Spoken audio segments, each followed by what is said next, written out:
Hi friends, welcome back to Manasa recipes. Today tasty recipe వచ్చేసి రొయ్యల కర్రీని ఎప్పుడూ చేసే విధంగా కాకుండా ఇలా కొంచెం డిఫరెంట్గా ఇలా మంచి చిక్కటి గ్రేవీతో ఒకసారి ఇలా ట్రై చేయండి. ఇది బిర్యానీలోకి కానీ రైస్తో చపాతీతో దేనితో తీసుకున్నా కూడా సూపర్ టేస్టీగా ఉంటుంది. మీరు ఒకసారి కనుక ఇలా ట్రై చేశారంటే రొయ్యల కర్రీ చేసిన ప్రతిసారి ఇలానే చేస్తారు, అంత టేస్టీగా ఉంటుంది. మరి మీకు కూడా ఇది ఇలా టేస్టీగా రావాలంటే వీడియోని స్కిప్ చేయకుండా స్టెప్ బై స్టెప్ ఎలా చేశానో చివరి వరకు చూడండి. మరి ఇప్పుడు లేట్ చేయకుండా ఇలా టేస్టీగా కర్రీని ఎలా ప్రిపేర్ చేయాలో చూద్దాం. చూడండి, దీనికోసం నేను ఇక్కడ కేజీ రొయ్యల్ని తీసుకొని క్లీన్ చేయించగా అర కేజీ రొయ్యలు వచ్చాయి. చూడండి, వీటిని ఇలా క్లీన్ చేసిన తర్వాత కూడా మనకు ఇలా రొయ్యల్లో పైన ఇలా దారం లాంటిది ఉంటుంది కదా, దీన్ని కూడా ఇలా క్లీన్ చేసుకోండి. చూడండి, రొయ్యని ఇలా మనం కట్ చేసామంటే ఇలా వెనుక భాగంలో మనకు ఇలా రొయ్యకి ఇలా దారం లాంటిది వస్తుంది. చూడండి, దీన్ని ఇలా ఈజీగా కట్ చేసి ఇలా లాగామంటే మనకు ఈ దారం లాంటిది ఇలా వచ్చేస్తుంది. అన్ని రొయ్యలకు కూడా మనం దీన్ని క్లీన్ చేసుకొని తీసేసుకోవాలి. చూడండి, ఇలా తీసుకున్న తర్వాత దీనిలోకి మనం సాల్ట్ని యాడ్ చేసుకొని ఒక 2-3 టైమ్స్ నీట్గా వాష్ చేసుకోండి.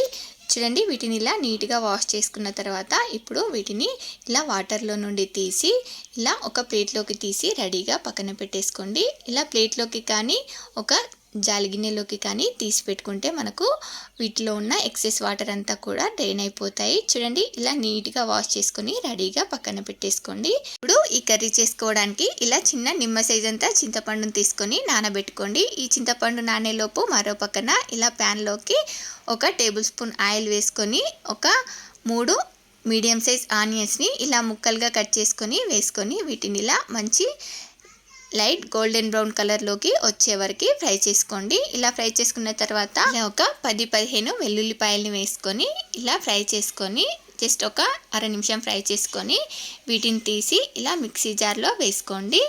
చూడండి, ఇలా వీటిని మిక్సీ జార్లో వేసుకున్న తర్వాత మళ్ళీ ఇదే ప్యాన్లోకి 1/2 టీ స్పూన్ మెంతులు, 1 టీ స్పూన్ జీలకర్ర, టేబుల్ స్పూన్ ధనియాలు, అర టీ స్పూన్ మిరియాలు, ఒక చిన్న దాల్చిన చెక్క, 2 ఇలాచీలు, 3 లవంగాలు వేసుకొని వీటిని ఇలా బాగా ఫ్రై చేసుకోవాలి.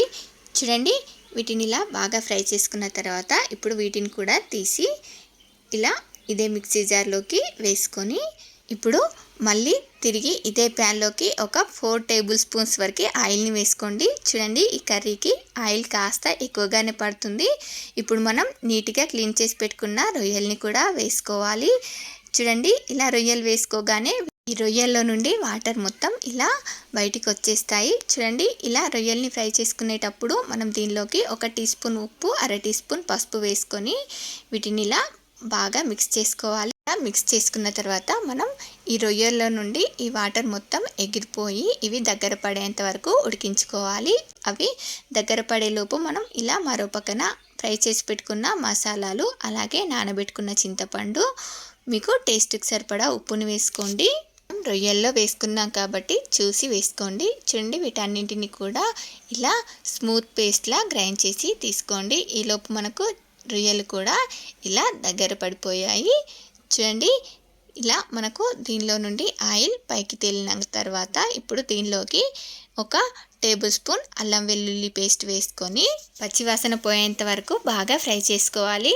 చూడండి, దీన్ని ఇలా పచ్చివాసన పోయేంత వరకు బాగా ఫ్రై చేసుకున్న తర్వాత ఇప్పుడు దీనిలోకి మనం గ్రైండ్ చేసి పెట్టుకున్న మసాలా పేస్ట్ అంతా కూడా వేసేసుకోవాలి. ఇలా మసాలా పేస్ట్ వేసుకున్న తర్వాత దీన్నంతా కూడా ఇలా బాగా కలుపుకుంటూ అడగంటకుండా ఇలా కలుపుకుంటూ చూడండి, దీనిలో నుండి ఇలా ఆయిల్ కొంచెం సపరేట్ అయ్యేంత వరకు ఫ్రై చేసుకోవాలి. ఇప్పుడు ఫ్రై చేసుకున్న తర్వాత దీనిలోకి ఇలా మీకు కారానికి సరిపడా కారంని యాడ్ చేసుకోండి. నేను ఇక్కడ ఒక 2 స్పూన్స్ కారము అలాగే ఒక 2-3 పచ్చిమిర్చిని ఇలా కట్ చేసి వేసుకున్నాను. ఇప్పుడు దీన్నంతా కూడా ఇలా ఒక 2-3 నిమిషాలు ఇలా కారం వాసన పోయేంత వరకు బాగా ఫ్రై చేసుకోవాలి. ఇది ఫ్రై చేసుకునేటప్పుడే చూడండి, నేను కొత్తిమీరని 2 సార్లు వేసుకుంటాను. ఇలా కొత్తిమీర కాడల్ని ఇలా ఫ్రై చేసుకునేటప్పుడు వేసుకొని మిగతా కొత్తిమీరని లాస్ట్లో వేసుకుంటాను. చూడండి, ఇలా కొత్తిమీరని వేసుకోవడం వల్ల కర్రీ ఫ్లేవరు టేస్ట్ కూడా చాలా బాగుంటుంది. చూడండి, ఈ కొత్తిమీర వేసుకున్న తర్వాత దీన్ని ఇలా ఒక 2-3 నిమిషాలు ఇలా కారం వాసన పోయేంత వరకు ఇలా బాగా ఫ్రై చేసుకోవాలి. ఇలా ఫ్రై చేసుకున్న తర్వాత ఇప్పుడు దీనిలోకి కొంచెం వాటర్ని యాడ్ చేసుకోవాలి. చూడండి, ఇలా మీరు కావాలంటే ఈ స్టేజ్లోనే కొత్తిమీరని వేసుకొని స్టవ్ ఆపేసుకోవచ్చు. కానీ ఇలా కొంచెం వాటర్ని యాడ్ చేసుకోవడం వల్ల మనం దీనిలోకి చింతపండుని యాడ్ చేసాం కదా, ఆ పులుపు కమ్మదనం అంతా కూడా రొయ్య ముక్కలకి పడుతుంది.